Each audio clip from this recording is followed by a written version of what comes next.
Вот уже 27 лет Бенали Халилов живет в Ингушетии. Турки-месхетинцы за время проживания в республике прекрасно освоили пахотные земли. Из 100 семей, проживающих в регионе, почти все 700 человек работают на полях, через которые тянется Алханчурский канал. С каждым годом численность турецкой диаспоры только растет, как и объем продукции, выращиваемой земледельцами. Мы целиком землей занимаемся. Среди нас есть врачи, среди нас есть преподаватели, которые уже в пенсии, которые работали. Сейчас медсестры есть у нас и один депутат, как вы знаете. Так мы все, весна как появляется, все идем хором на поле, сажаем, выращиваем. Выращенные нами этих продукций все, можно сказать, целиком продается в наших рынках. Его друзья и по совместительству коллеги по работе отмечают: Бенали – человек, который отвечает за свои слова, добросовестный и порядочный. И эта награда действительно нашла своего скромного героя. И то, что глава государства Владимир Путин отметил Бенали благодарностью за достигнутые трудовые успехи, говорит о многом. То, что он достоин этой награды, конечно, достоин. Дай Бог ему здоровья и дальше так трудиться, и чтобы также его уважали. Он в протяжении этих уже 7-8 лет работы, показал себя действительно грамотным, эрудированным, честным, порядочным человеком, который соответствует духу нынешнего времени.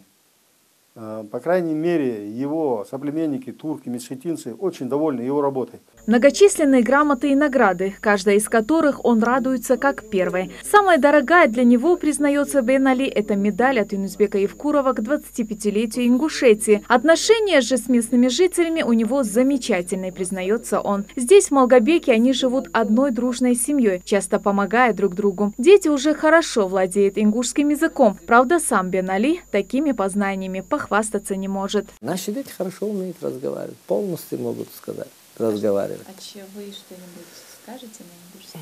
Баркал, сахал, дедикхел, вот